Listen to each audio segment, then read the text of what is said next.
A man was speaking to his family on the phone when something happened that no one has ever been able to fully explain. One moment, he was talking normally. The next, he was gone. The strange part isn't that the call ended. It didn't. The line stayed connected. There was no hang-up, no warning, no explanation, just silence.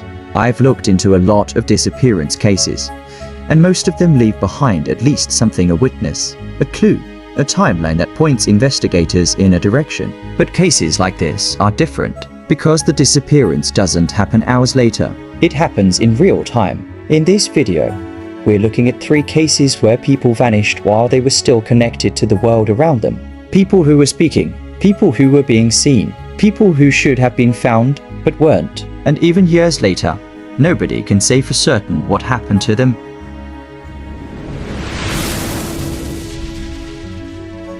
On the night Brandon Swanson disappeared, nothing seemed out of the ordinary. He was a 19-year-old college student heading home after spending time with friends. It was late, the roads were quiet, and like countless other young people driving home at night, Brandon called his parents to let them know where he was. At first, the conversation wasn't alarming. In fact, it was the opposite. Brandon sounded calm. At some point during the drive, he told his parents that he thought he had accidentally driven off the road, but he didn't sound frightened. He wasn't asking for emergency help. If anything, the situation seemed like a minor inconvenience, the kind of problem that would probably be solved within an hour. His parents agreed to come find him, and to make things easier, Brandon stayed on the phone with them. What makes this part of the story so unsettling is how normal it felt. Nobody involved believed they were witnessing the beginning of a disappearance. His parents weren't searching for a missing person. They were simply trying to help their son get home. But as the conversation continued, small details began to feel less certain. Brandon believed he was near the town of Lind. His parents headed in that direction. The problem was that they couldn't find him. As they drove through the area, they expected to see his vehicle. They expected to see headlights. They expected to hear something that would help them locate him. Instead, they found nothing. Still, Brandon remained on the phone. The call continued. The two sides were talking, yet somehow they seemed unable to reach each other. Eventually, Brandon decided to leave the vehicle and walk toward what he believed were nearby lights. His parents stayed on the line as he moved through the darkness, and for a while, everything seemed normal. Then something changed. Brandon began sounding less certain. The confidence he had earlier appeared to fade. He mentioned seeing lights, but they didn't seem to match where he was supposed to be. The situation was becoming confusing, not just for his parents, for Brandon too. And then, without warning, it happened. In the middle of the conversation, Brandon suddenly stopped speaking. There was no goodbye, no explanation, no indication that he intended to end the call. One moment he was there, the next, there was only silence. His parents continued calling out to him, again and again, waiting for a response that never came.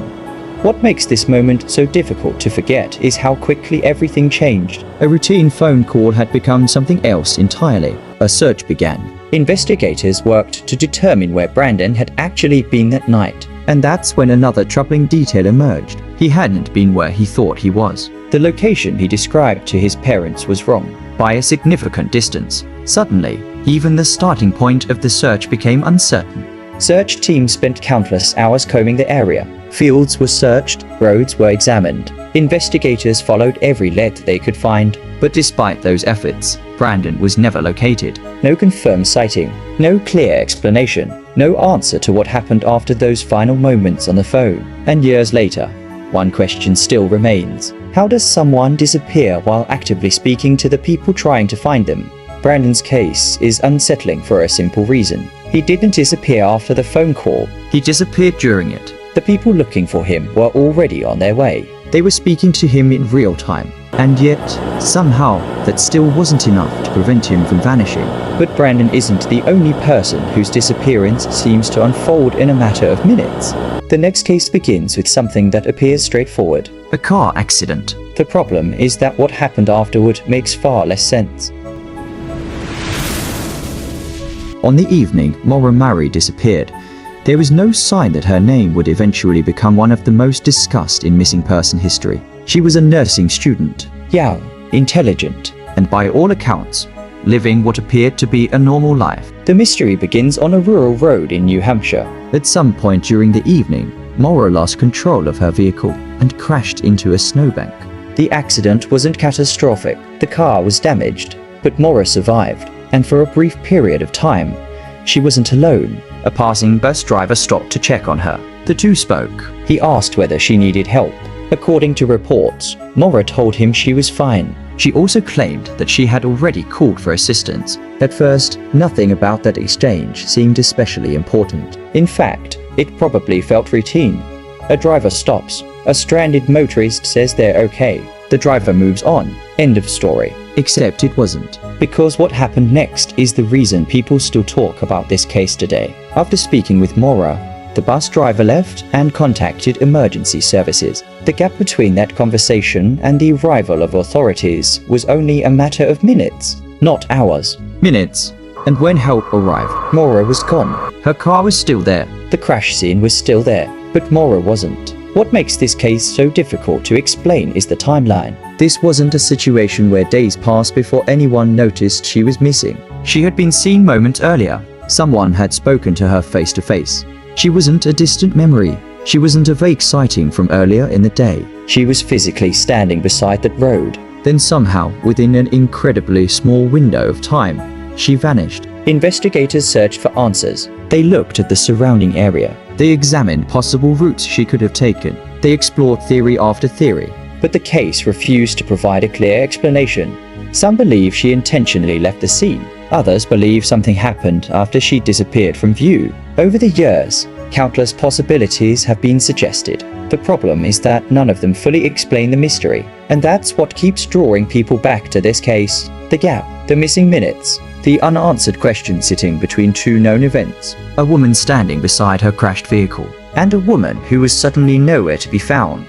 Search efforts continued. Investigators revisited evidence. New theories emerged, but despite years of attention, no explanation has managed to close the case. No definitive answer. No universally accepted conclusion. Just uncertainty. And a timeline that becomes harder to understand the longer you look at it. Because the more you think about it, the stranger it becomes. How does someone disappear from a crash scene before help can even arrive? In Brandon Swanson's case, a phone call ended in silence. In Maura Murray's case, a crash scene became an empty road. Two different stories, two different circumstances, but both leave behind the same problem. A person was there, then they weren't. The final case is different. There are no snowy roads, no late-night phone calls. Instead, it begins in a place where even experienced professionals know that a single mistake can have serious consequences. A place where darkness exists even in the middle of the day, and where one man entered a passageway that, for reasons still debated today, he never returned from. Ben McDaniel wasn't new to diving. He wasn't someone who had wandered into danger without understanding the risks. By all accounts, he was experienced. The underwater cave systems he explored were challenging, but they were also something he was deeply passionate about. That's one of the reasons this case continues to stand out. Because when experienced people disappear, the questions become harder to answer. On the day Ben vanished, he arrived at a popular diving location in Florida. At first, nothing seemed unusual. There were no signs of distress, no reports of an emergency, no indication that anything was about to go wrong. At some point, Ben entered the underwater cave system. And that's the last part of the story everyone agrees on. Because after that, certainty begins to disappear. Security footage captured him going in, but there is no confirmed footage showing him coming back out. And while that might sound like a straightforward explanation at first, the reality is much more complicated. When a diver disappears inside a cave, people expect to eventually find evidence of what happened. Equipment, remains, something, anything. But in Ben's case, the answers never came that easily. Search teams entered the cave. Highly trained divers explored dangerous sections of the system. Again and again, people returned hoping to find the piece of evidence that would finally explain everything. Instead, the mystery only deepened. What makes this case particularly unsettling isn't simply that Ben disappeared. It's the absence he left behind. Searches produced very little that could provide a definitive conclusion. And as time passed, theories began to emerge. Some believed he became trapped somewhere deep within the cave. Others questioned whether the cave itself held the answer at all. But regardless of which theory people supported, one problem remained. None of them could be proven with certainty. Years passed, then more years, and still, the case remained unresolved. I think that's what makes this story different from many others. Usually, mysteries become smaller over time. New evidence appears.